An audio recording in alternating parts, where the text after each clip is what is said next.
São Paulo, era embelezar o que já está bonito e maltratar o que está maltratado. Quer dizer, a periferia não tinha nada. Recentemente, eu não sei se vocês souberam, que o secretário de Maluf e educação de obras públicas, uma coisa dessas, que já foi o Reinaldo de Maluf, foi prefeito também.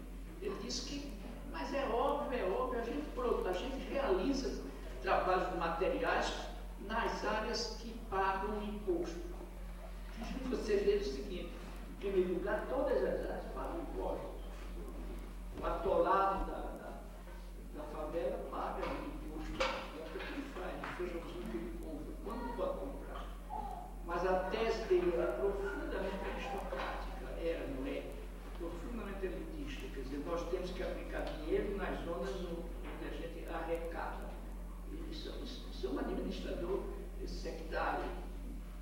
Quer dizer, então essa questão tem que ver, é uma questão eminentemente política e não técnica, ela é eminentemente política, e tem que, isso interfere nas relações entre os partidos que compõem uma frente ou o partido que está no governo e a administração. Eu acho que esse é um tema que nós não resolvemos bem ainda no Brasil.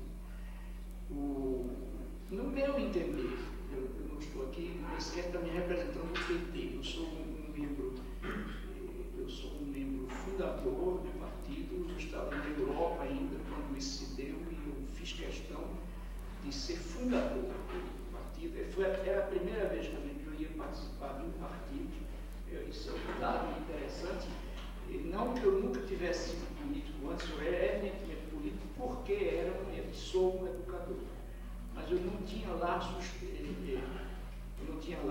partidários. O PT me despertou um vivo interesse, uma enorme adesão, na medida em que era na história política brasileira o primeiro partido que nascia de baixo para cima, que não rejeitava os intelectuais, mas que também não os aceitava só porque são intelectuais. Quer dizer, o PT nasceu de uma maneira em que era fácil a gente perceber que o intelectual que não se sentisse um elitista ou não fosse um elitista, cabia bem dentro do partido. Mas um partido em que um intelectual elitista não teria muita vez. Essa era a coisa que me estimulava quando o PT começou a se constituir. Mas eu acho que essas relações entre o PT e as administrações petistas não estão ainda, no meu entender, essas relações não estão ainda bem tratadas. Quer dizer, a convicção que eu tenho é de que é uma administração petista, para falar só nela, mas também uma administração frentista. Numa experiência como essa, a administração nem pode estar demasiado perto da frente partidária, nem longe dela. O grande problema é como conseguir, não um meio termo, mas como conseguir uma relação harmônica entre o partido ou os partidos que compõem a frente e a administração, de tal modo que a administração explicite a marca partidária ou da frente, mas ao mesmo tempo não seja uma dimensão apenas do partido. Eu não sei se eu estou claro, eu até dormi bem, mas estou bem cansado. Quer dizer, e por isso que eu digo, nem ficar demasiado longe, por exemplo, do arcabouço ideológico e político do partido, de tal maneira que então a administração deixaria atrás de si a estrutura partidária como um poeiro que a administração correu, nem tampouco ficar sob a dependência partidária. Ora, eu me lembro de que nós tivemos problemas, dificuldades na administração petista, Eu acho que nós temos companheiros, e isso não é um mal só do PT, é um mal das correntes progressistas do Brasil. Eu critico isso muito aqui nesse livro, como critiquei no Pedagogia do Oprimido. Quer dizer, eu acho que as posições de esquerda se exageram em certos momentos que perdem a dialeticidade. Quer dizer, em lugar de ser dialéticas, as frentes partidárias, às vezes, e os partidos progressistas se sectarizam e se mecanicizam. Quer dizer, são concepções históricas mecânicas. O mecanicista da história, e isso não explica coisa nenhuma, não produz coisa nenhuma. Então, por exemplo, essa história de que entre nós, de esquerda brasileira, muito eu mesmo tenho sido vítima disso, essa história de dizer, esse pessoal aí não é gente progressista, são todos administradores da crise capitalista. Isso é uma frase vazia que não tem sentido. É preciso explicar o que significa administrador da crise capitalista. Porque ninguém pode, você não pode inaugurar o socialismo no Brasil aqui. Isso é uma maluquice, absoluta maluquice. Mas se você não trabalhar no sentido de preparar, de ter uma prática política que anuncia a prática socialista, você também não está cumprindo a sua tarefa, a sua opção. Mas uma coisa que você não pode fazer é criar uma república independente de BP. E é isso que, às vezes, certos companheiros nossos exigem de nós. Essa é uma exigência muito científica e profundamente sectária do ponto de vista político. Incompetente. É uma exigência incompetente. Então, eu acho o seguinte, que essas coisas não se recebem de graça. Ninguém está presente de equilíbrio político. Ninguém chega filiando e batendo capotinho de consciência crítica, isso não existe. Quer dizer, a gente gera isso, a gente cria isso na prática da gente. Na prática de que a gente faz parte, na prática social e na dimensão individual dessa prática. É assim que a gente faz, é assim que a gente constitui uma nova mentalidade. E eu não acredito em mentalidade, em mudar a mentalidade com discurso. Para mudar, quando a gente pretendeu fazer uma secretaria democrática em São Paulo, na administração da Erundina, nos 2 primeiros meses que nós assumimos, nós mudamos a estrutura administrativa da secretaria. No segundo mês era outra já. Nós não podíamos ter uma escola abrindo-se numa estrutura fechada. Não dá. É absoluto. Não é a estrutura, não é a consciência da gente que faz a estrutura, é a estrutura que refaz a consciência da gente. Isso é até muito marxista, mas é verdade. Mas às vezes a gente pensa que é marxista e não é. É idealista. Quer dizer, eu acho que essas coisas são absolutamente fundamentais. A gente precisa aprender a ser de esquerda. Eu, por exemplo, hoje acho muita graça nesse livro, eu conto certas histórias de como, por exemplo, eu fui criticado nos anos 70 por gente de esquerda e, obviamente, pela direita. Eu era incompreendido por 2 lados. E me lembro de que uma das críticas nos anos 70, contundentes a mim, era de que eu teria escrito a Pedagogia do Oprimido e não teria feito nenhuma referência às classes sociais. E então eu diluía a categoria, as classes populares dominadas, eu diluía no conceito vago e abstrato de oprimir. Ou seja, eu até, nesse livro aqui, eu digo, nunca me constou que um grupo de industriais, lendo minha Pedagogia do Oprimido, tivesse, no fim, dúvida em torno de se eles tinham ou não tinham poder. Como tampouco nunca me constou que um grupo de operários se sentisse industriado, porque depois de ler a Pedagogia do Oprimido. Quer dizer, no fundo, só os intelectuais é que têm dúvida. Os intelectuais. pequeno burguês, mas o povão, quem é oprimido sabe. Eu também cito uma frase que eu vi maravilhosa quando eu recém voltei do exílio, uma operária paulistana, que disse o seguinte: só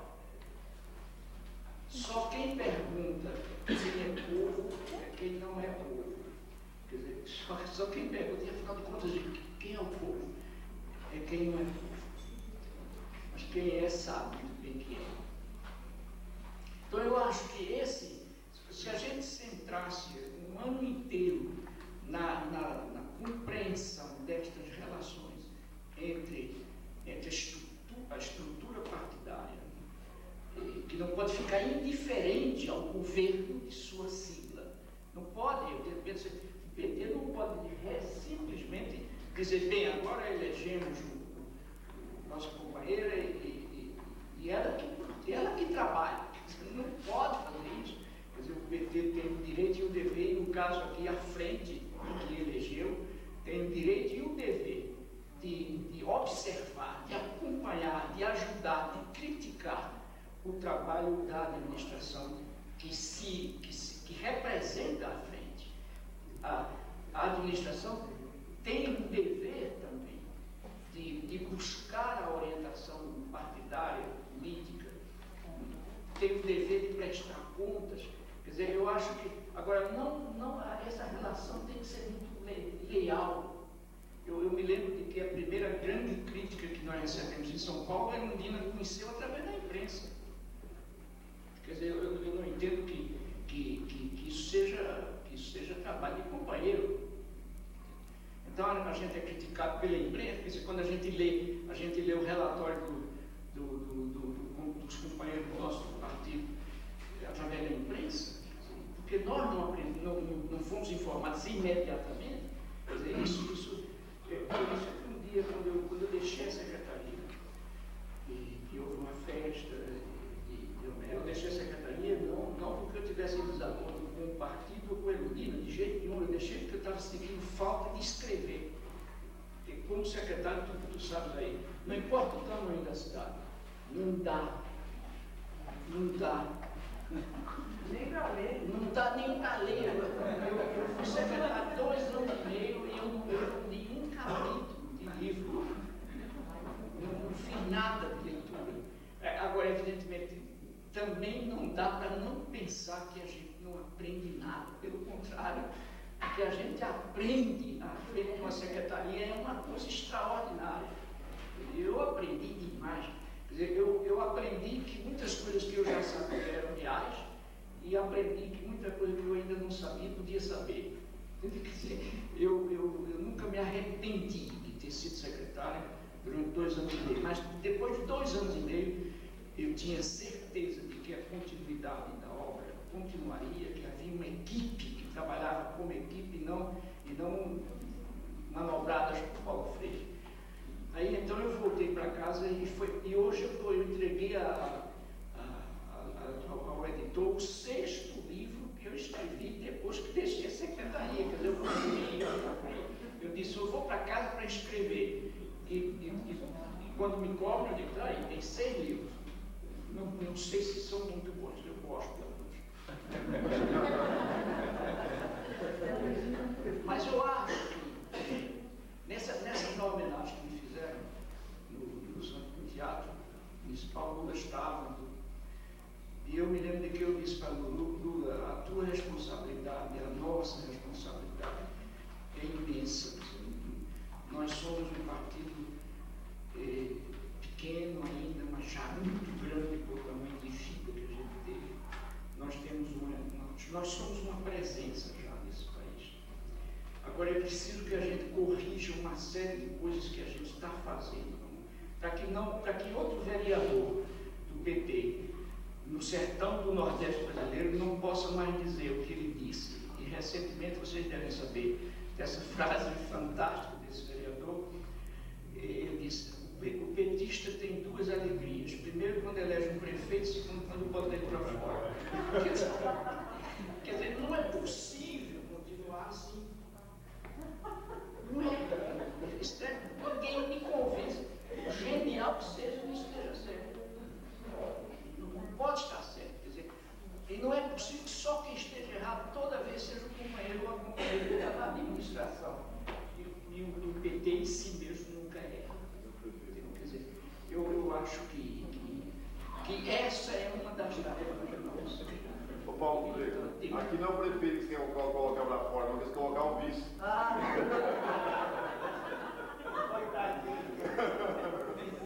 Vice. Você, ainda no vice já está querendo ser expulso.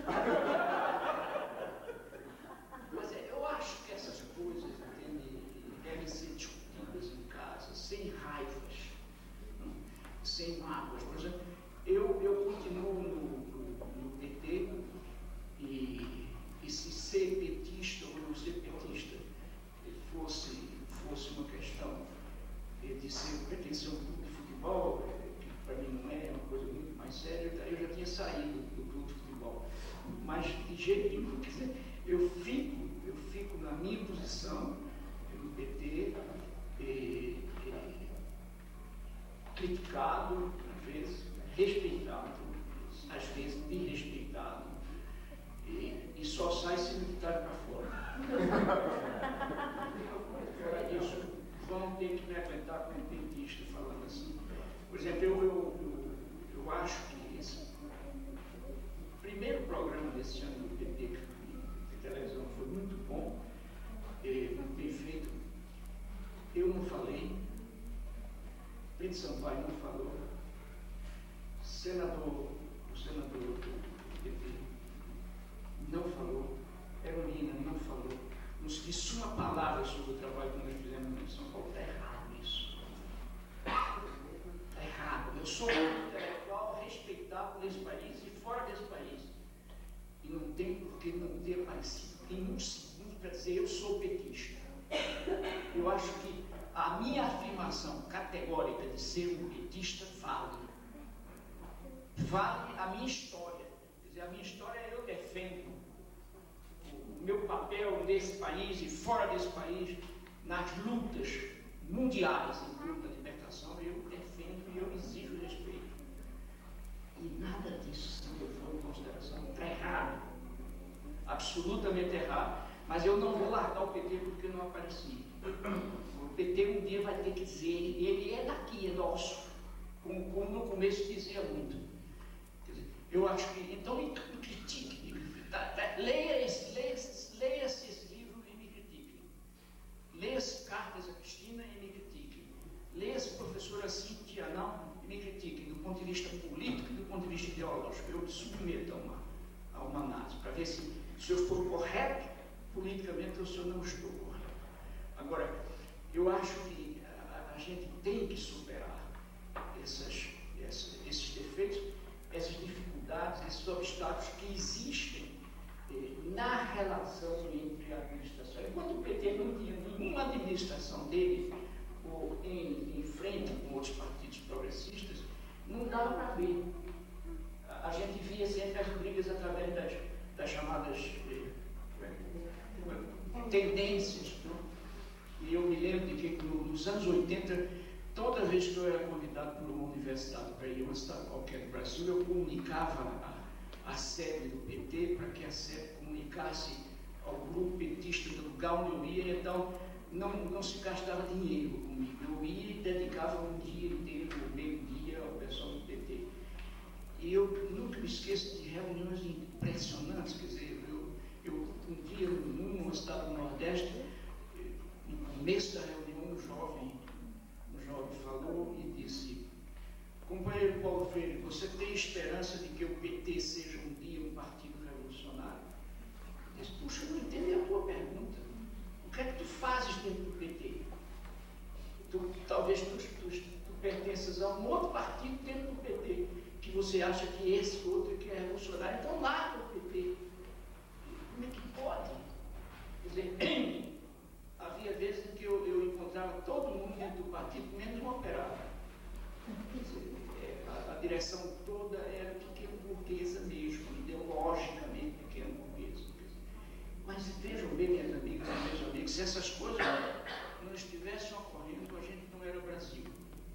Isso faz parte da gente ainda, isso faz parte da luta que a gente tem que ter nesse país diariamente, para que a gente vá melhorando as nossas visões político-ideológicas. Então, isso não é suficiente para nenhum de nós dizer, vou embora, tá? De forma nenhuma.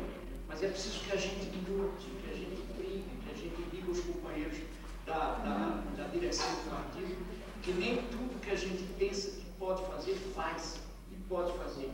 Quer dizer, afinal de contas, em história a gente faz o que é possível fazer e não o que se pensa que se deveria fazer, o que se gostaria de fazer. Por isso mesmo que a grande tarefa progressista de mulheres e de homens progressistas é fazer o que pode ser feito hoje para poder fazer amanhã o impossível de hoje. Quer dizer, cabe a nós viabilizar o viável. Isso é que eu acho que é o espírito progressista. E aprender a fazer. Aprender a fazer. A ser coerente e fiel à opção política.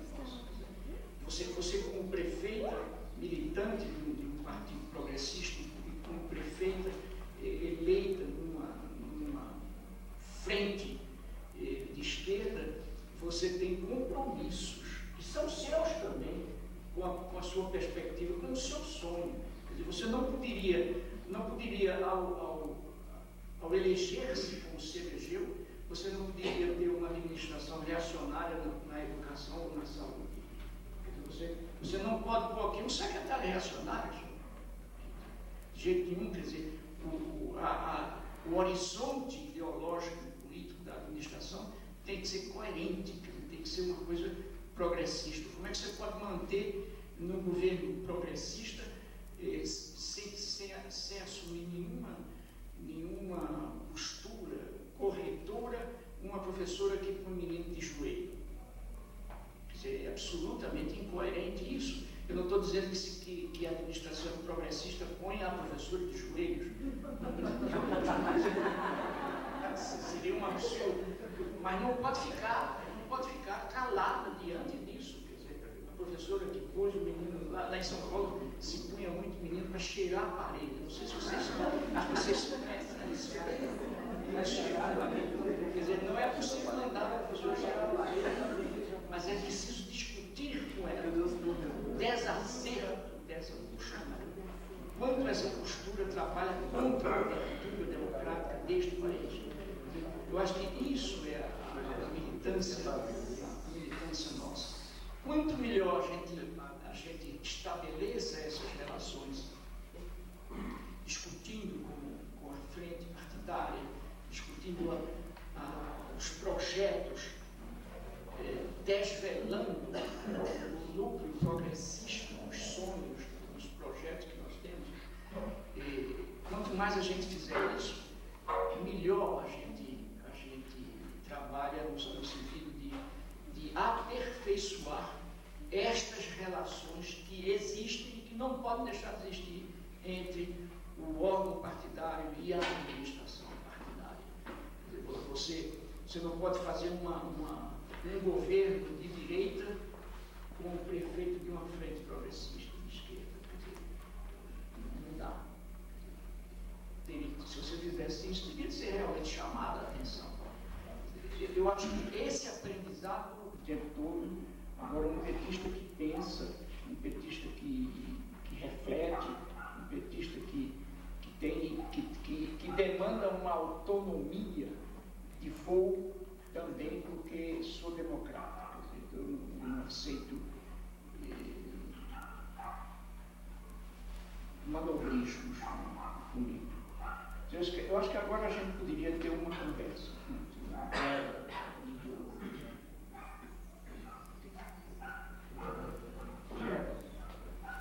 Paulo, eu queria fazer a seguinte pergunta.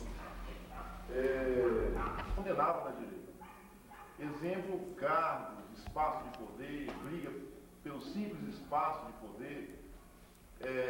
O senhor acha isso natural? Faz parte da natureza humana? Como é que o senhor se coloca nessa questão?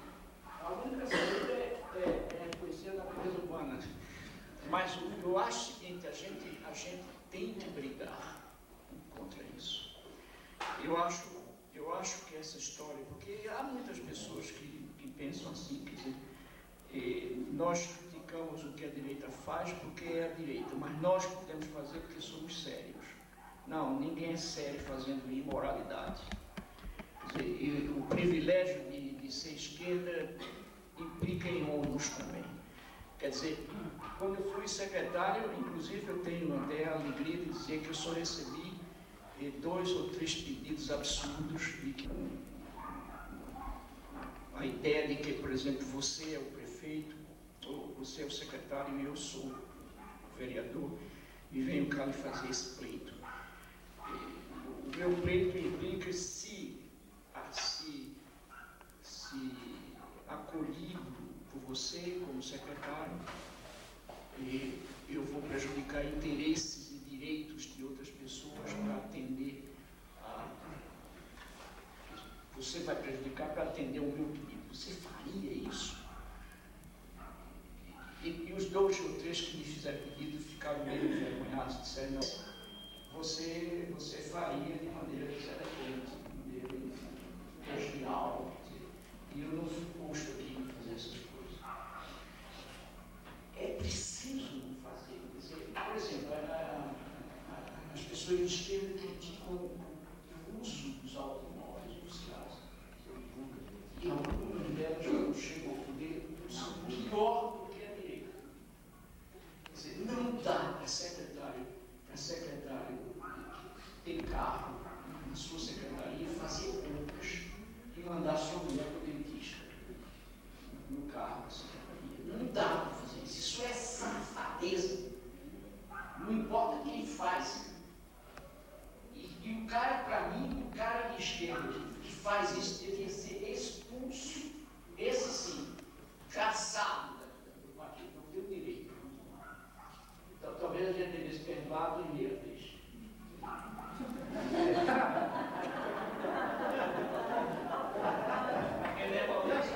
Então, eu acho que, veja bem, minha gente, eu não estou defendendo posições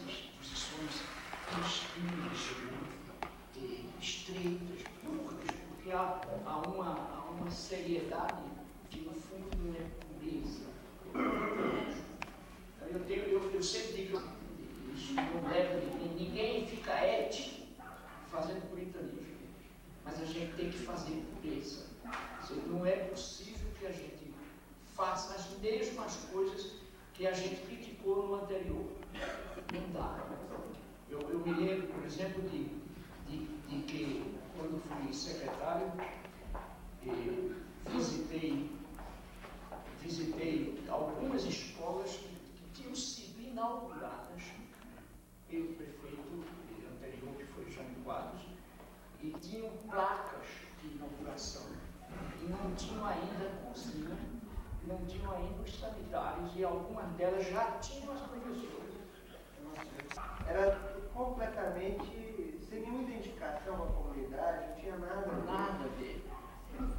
E para que os historiadores do outro século que vem aí, saibam que em 1990, 1980 e tantos, era possível ainda no Brasil inaugurar o não inaugurável. Eu acho que isso faz parte da história brasileira. A gente não tem que apagar isso, deve guardar para saber que se fez isso no Brasil. Quer dizer, eu acho que é estudando o que se fez e o que se deixou de fazer que a gente refaz e que a gente faz outras coisas. Quer dizer, não tem, um dos maiores erros de Rui Barbosa foi mandar queimar os arquivos da escravatura no Brasil, porque era uma vergonha. Vergonha é a gente não ter hoje esses arquivos. Então, minha posição é essa, quer dizer, eu acho que nós precisamos reagir contra isso, não puritanamente, mas com pureza. Quer dizer, não é preciso. Você está pedindo para eu fazer uma coisa que eu critiquei no outro. Então eu não posso fazer, isso não é sério. E eu te garanto que ninguém tem coragem para te pedir pela segunda vez. Quer dizer, ou tem poder e te bota para fora, ou então aguenta e se tenta corrigir.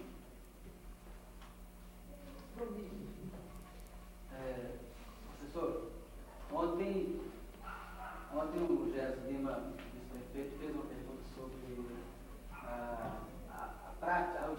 curso, né, de uma campanha, as lutas para conquistar determinados objetivos, e a distância, quando já está no poder, a possibilidade de se conquistar a proposta e o possível, né, que se faz. E eu fiquei pensando sobre a questão assim, do possível, o que é realmente possível, e como determinar o possível, o limite da possibilidade, né?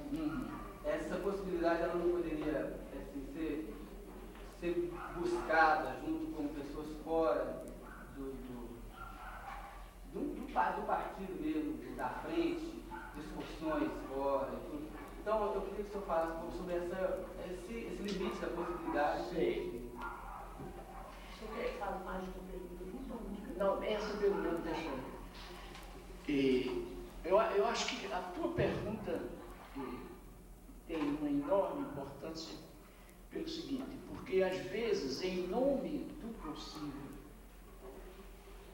que a gente considera impossível, a gente tem mais medo do que o possível é impossível. Não sei se eu estou claro, quer dizer, a gente se defende de não fazer o que devia ser feito dizendo que é impossível. E na verdade não é. E faltou a nós só um pouco mais de gana, um pouco mais de vontade política, um pouco mais de coragem, porque governar demanda isso. Ninguém governa medrosamente. É um desastre. Por isso é que eu falo de que um dos grandes trabalhos nossos é tornar possível o que está parecendo impossível. E superando então o nosso receio, por exemplo, o nosso medo de tomar uma certa medida, porque pode ir a prejudicar interesses de A, de B ou de C. Quer dizer, então a gente tem que lutar para viabilizar o que parece não ser viável. Bem, isso é a resposta, como é que eu diria, teórica da tua pergunta. Concretamente, há N meios de você tentar possibilitar o impossível, quer dizer, tornar viável o impossível. Às vezes até numa postura que eu chamo de sanamente insana, quer dizer, é uma loucura, quer dizer, você tem que fazer uma quase doidice para mostrar que é possível fazer. Agora, é claro que isso tem que contar de 1 a 100 quando a gente tem que fazer uma doidice. Viabilizar o que é possível hoje para tornar possível O impossível de hoje, exatamente. Tornar amanhã o possível do hoje que é impossível. Na verdade, fazendo o que pode ser feito que você se prepara para fazer o que não está sendo possível. O que é preciso saber é que as impossibilidades não são categorias metafísicas, quer dizer, elas são históricas. Historicamente, e ainda ontem a gente teve um exemplo disso, quer dizer, quando eu lancei ao Brasil essa questão de uma alfabetização que implicasse a relação dialética entre ler mundo e ler palavra, me levou à cadeia. Quer dizer, eu escapei porque naquela época ainda não havia democratizado demais a porretada. Então, só depois, quando se democratizou a porretada, eu estava já no exílio. Mas se tivesse iniciado já com o porrete, eu talvez tivesse levado muita porretada. Por quê? Porque eu propunha no nascimento da minha visão pedagógica, eu propunha uma definição das coisas. Eu propunha que o alfabetizando não apenas... Eu partia de que antes de ler a palavra, o homem e a mulher leem o mundo. Quer dizer, há uma leitura de mundo que é feita antes da leitura da palavra. Até que historicamente foi assim também, quer dizer, milênios depois de estar no mundo, e com o mundo é que apareceu a escrita. E eu dizia então que toda leitura da palavra implica uma leitura anterior do mundo e uma leitura concomitante do mundo. O que vale dizer, eu me alfabetizo agora, já sabia ler, já tinha uma leitura do mundo. Agora eu juntei à leitura anterior que eu tinha do mundo a leitura nova, recente, que é a leitura do discurso.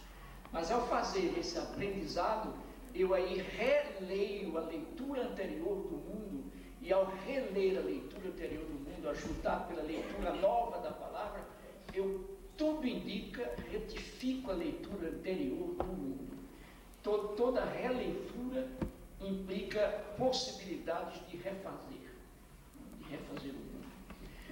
Olha, teoricamente, a coisa era essa só, não precisava de muita mais conversa para explicar, mas isso tem uma implicação política extraordinária. A leitura camponesa, a leitura do mundo, do oprimido, é uma leitura domesticada, quer dizer, é uma leitura fundada na sina ou no destino. O nordestino continua atolado, os milhões que morrem de fome, estão morrendo de fome porque Deus quer prová-los. Aí aparece um doido que diz pedagógica e politicamente não é assim, quer dizer, você está com fome não é porque Deus está provando você, é porque há uma expoliação imoral do sistema capitalista. Puxa. Quer dizer, eu, aliás, quero confessar a vocês que eu, quando eu voltei para casa, no primeiro dia que eu fiz a experiência do chamado método, que eu não gosto desse apelido, minha primeira mulher, que me acompanhava nisso tudo, também era uma excelente educadora, ela não pôde ir para a experiência porque uma das filhas da gente, não sei se é a Madalena, mas uma delas estava com febre e ela não pôde ir. Ela me perguntou, Paulo, e como é que foi? Eu aí disse para ela o seguinte, olha, Nita é a segunda esposa. Eu disse, Elza, eu acho que dentro de pouco tempo, talvez 2 anos no máximo, eu tenho uma das seguintes possibilidades. Primeiro, de a Unesco vir aqui e saber o que é isso. Segunda, de eu ir para a cadeia. E aí eu disse, eu acho que vai valer a segunda hipótese. Eu vou preso dentro de 2 anos no máximo. Fui preso um pouquinho depois, mas errei um pouco o cálculo, mas fui para a cadeia. Fui expulso, fui demitido de um cargo da universidade, aposentado do outro. Quer dizer, uma coisa, essa história que vocês conhecem, né? Passei 16 anos proibido de ter meu nome nos jornais, quanto mais de vir. Finalmente voltei. Hoje, porém, o que se está observando é que um grupo empresarial que se chama a si mesmo de moderno e de mais moderno, de pós-moderno, não importa o apelido. Esse grupo de empresários mais jovens, que está aí pelos 40, pelos 50 anos, poucos anos, que são filhos ou sobrinhos ou netos dos empresários que mandavam quando eu era jovem, esses estão me procurando para trabalhar com a educação de seus empregados. Agora, qual é o limite deles? Hoje não é mais o aprendizado. Na minha época de moço, quando eu fui para a cadeia, o perigo estava mesmo, era na alfabetização para eles. O simples fato de saber ler. E você vê que tem certa razão também. Hoje, para essa turma jovem empresarial, o limite deles não dizem necessariamente. Eles não fazem a análise teórica que eu estou fazendo, política, ideológica. Mas o limite deles hoje é o seguinte: se Paulo Freire se satisfizesse com a leitura da palavra, ok. O diabo da ruindade do Paulo Freire é que ele mistura as duas leituras. A leitura do mundo e a leitura da palavra. Se fosse possível ficar só com a leitura da palavra, que é o projeto do MEB, do Mobral, se fosse possível neutralizar a alfabetização e ficar só com o Babedi Bobu, bacana. E em outras palavras, do neoliberalismo seria o seguinte: se fosse possível parar a educação apenas no treinamento técnico e científico do aluno, seria excelente. O pior é que esse danado desse velho Paulo Freire inventa de meter, para atrapalhar a cidadania aí. Isso é que é o limite, e eu acho que esse é o limite permanente. É o limite permanente. O empresário não pode ultrapassar esse limite. Se ele ultrapassar, ele deixa de ser. Então ele se converte. Se converte a uma outra posição. Quer dizer, eu já nem me lembro por que foi que eu falei isso. A questão do limite, sabe? A questão do limite. Esse é um problema seríssimo. Qual é o limite? Quem diz que o limite é esse? E aonde é que eu posso levar mais à frente esse limite? Ô Paulo, são duas perguntas. Uma é a questão de Marx. Como é que é a visão aí do senhor a respeito aí do deputado Zé Genuíno, essa separação entre democracia radical e marxismo? Que parece, pelas leituras que eu tenho visto dele, parece assim, essa revisão, né? Democracia radical, deixando o marxismo de lado. Qual que é a posição do senhor? A segunda é falar mais um pouco dessa experiência que eu também li, em São Paulo, senti ao sábado, às escolas, conversar com os alunos, com os estudantes, que consequência teve isso nesses 2 anos e meio, em termos da educação. Falar mais um pouco desse projeto, desse trabalho da educação e como consequência na educação libertadora. Estou escrevendo. A hora que der 11h30, chegou a inscrição, quem está inscrito? Não. 11h30. A hora que der 11h30, o professor Paulo Freire estiver falando, as inscrições vão encerrar, quem está inscrito não fala mais. Só vai avisar. E é altamente democrático. Só por exemplo. Então, porque aparentemente não seria democrático, mas na verdade é. O que vai dizer que os limites estabelecidos nem sempre são antidemocráticos.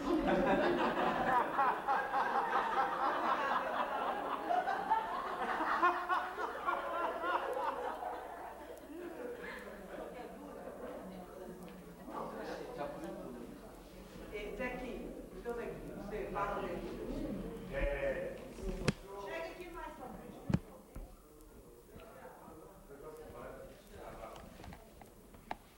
Quando o senhor colocou a questão inicialmente aí das relações aqui, de discutir isso internamente, isso parece que é genérico no país inteiro.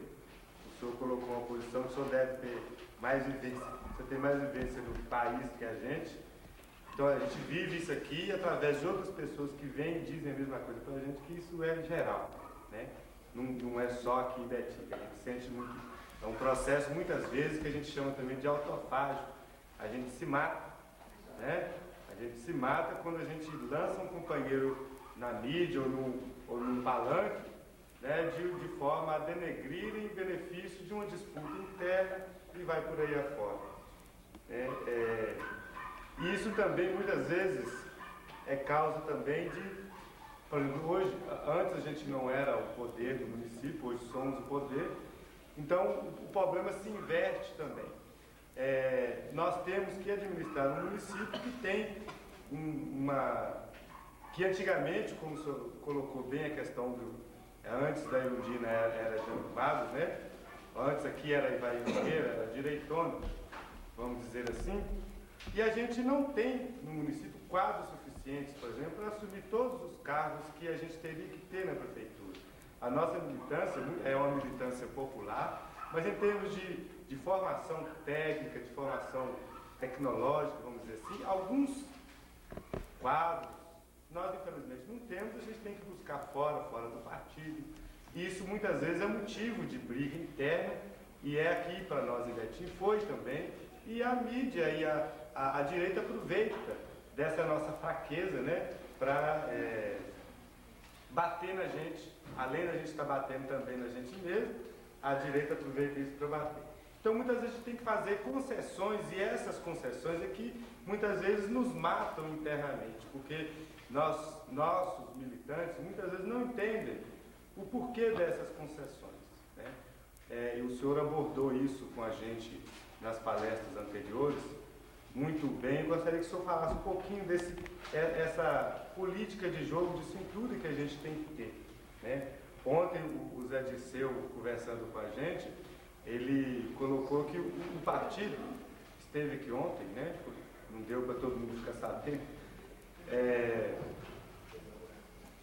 Ele colocou para ele pessoalmente a experiência dele que o partido, e nesses 15 anos, ele é muito maior do que ele imaginava que o partido fosse. Ele acha que hoje o PT ele é um partido de 20, 30 anos, pela experiência que tem, né? E porque tem sabido, apesar de toda essa problemática dessa autofagia, dessas coisas todas, ele tem sabido e tem garantido um espaço nessa sociedade brasileira que fez com que ele, dentro de 15 anos, fosse um partido de já 20, 30 anos. Gostaria que o senhor comentasse, abordasse um pouco. Eu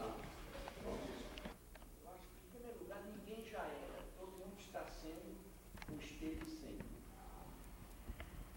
E, em segundo lugar, eu acho que o próprio Marx se diria a si próprio que ele precisava ser revisto. Veja bem, um pensador dialético, profundamente dialético, como Marx, não poderia erigir-se como imutável. Quer dizer, Marx não poderia dizer a si próprio: eu sou a verdade científica da política, da sociologia e da economia. Ninguém além de mim. Não pode. Isso não tem sentido. Não dá para aceitar isso. As análises que Marx fez com 100 anos, necessariamente não chegam hoje aos mesmos resultados, nem tudo que Marx disse. E é interessante, inclusive, reconhecer o seguinte, que algumas das mudanças que se verificaram no sistema capitalista foram introduzidas por economistas burgueses à base do que aprenderam com Marx. Quer dizer, foi exatamente seguindo as advertências de Marx que economistas burgueses puderam interferir no processo capitalista. Então, no fundo, Marx não estava errado, estava certo. Agora, em segundo lugar, tomemos a questão de classe social, as classes sociais, que hoje os neoliberais dizem que se acabaram, as classes sociais. E eu dizia que nos anos 70, uma das críticas maiores que eu recebia com relação à pedagogia do oprimido era que eu teria usado um conceito vago, abstrato, de oprimido em lugar do conceito de classe. E eu me lembro, quando eu ouvi essa primeira crítica, eu reli a pedagogia do oprimido, contando quantas vezes eu tinha usado a expressão classes sociais, e contei mais de 30. Falei mais de 30 vezes em classes sociais.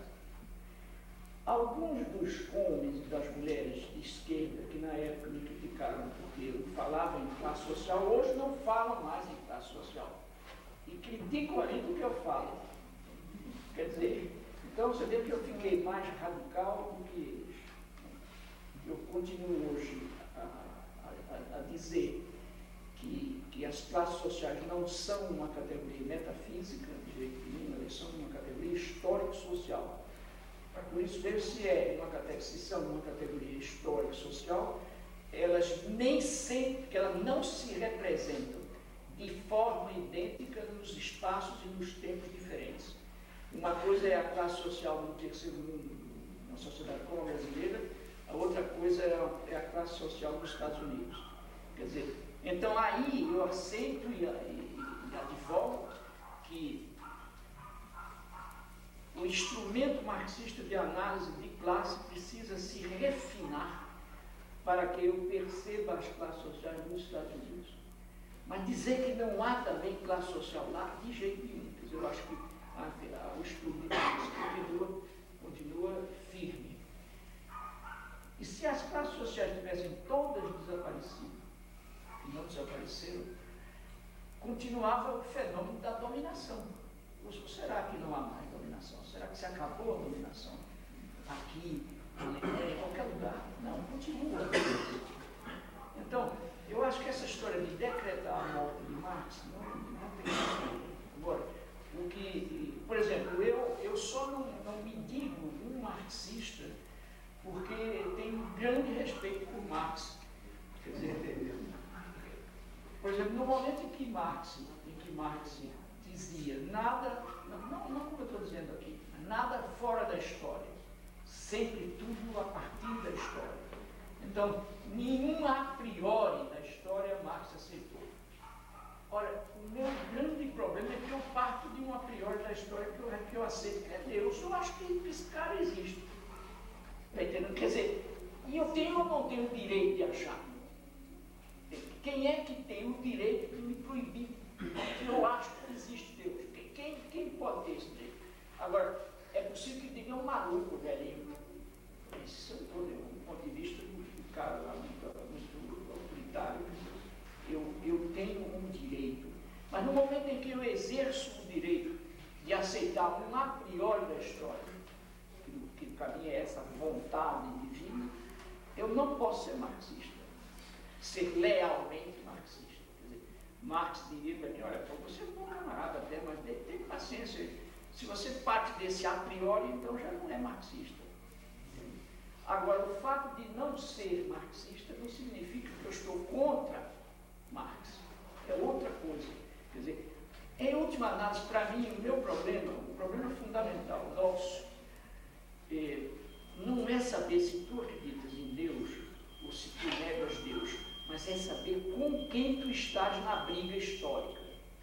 E isso é que me interessa. A favor de quem tu estás? E a favor de quê e contra que tu estás? Eu, por exemplo, eu estou contra a economia capitalista, eu estou contra a expoliação capitalista, eu estou contra o sistema capitalista, eu estou a favor de uma postura socialista, democrática. Então, puxa, isso é que interessa. Que eu acredito ou não em Deus, isso é um pormenor. Agora, se, por exemplo, eu acho que o PT, nesse caso, teria de ter uma rigorosidade comigo, se ele lesse um texto como esse e chegasse junto de mim e dissesse, mas olha, Paulo, como é que você pode dizer que você é um homem progressista, mas que você acha que Deus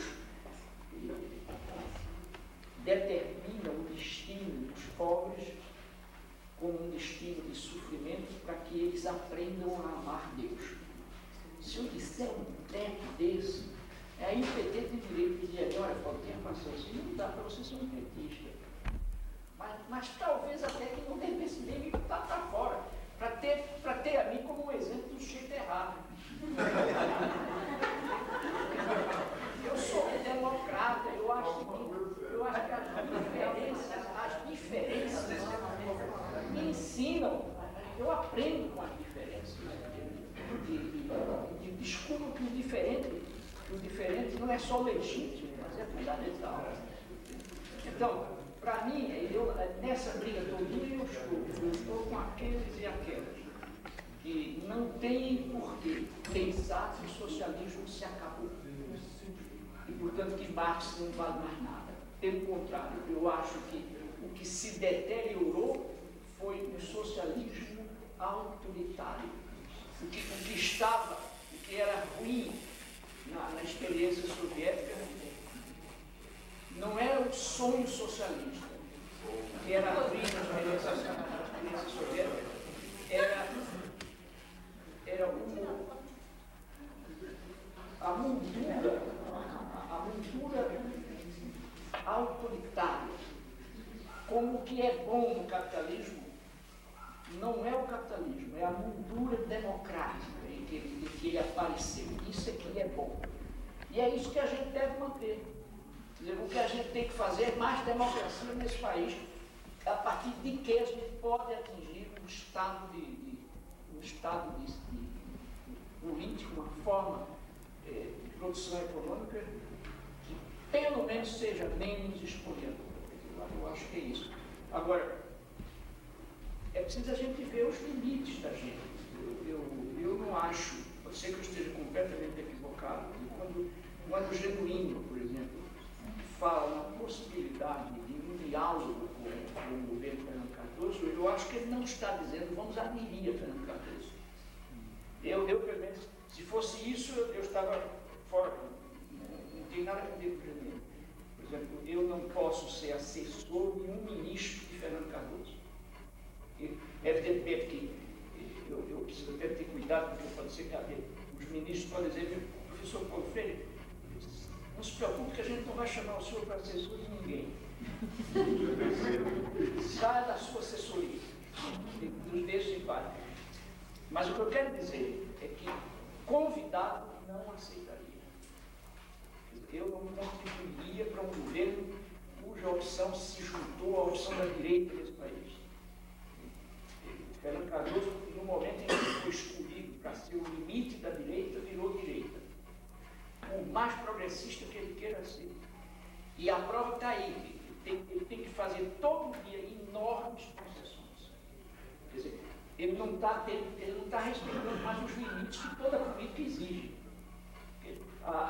Não há política sem concessão. Você não pode governar essa cidade se você meter na cabeça que não consegue nada. Mas você também não pode governar essa cidade do ponto de vista da sua ótica progressista se você conceder. Quer dizer, se não houver limites éticos, ideológicos, que me fazem quase adivinhar, eu estou sentindo que tem um cheiro diferente, não dá. Aí eu não posso conceder.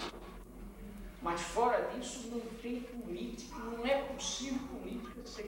Eu até diria a você, mais do que política, a existência humana é concessível. Mais do que a vida. Quer dizer, a vida também só existe e preexiste porque implica concessão. Senão não dá para a vida viver. Então é a própria existência. É isso, por exemplo, que muito casamento se acaba porque os dois não querem conceder. Fica cada um dentro do seu universo, com o universo da verdade exclusiva. E aí não bate um pouco. A vida nem é, o casamento nem é uma entrega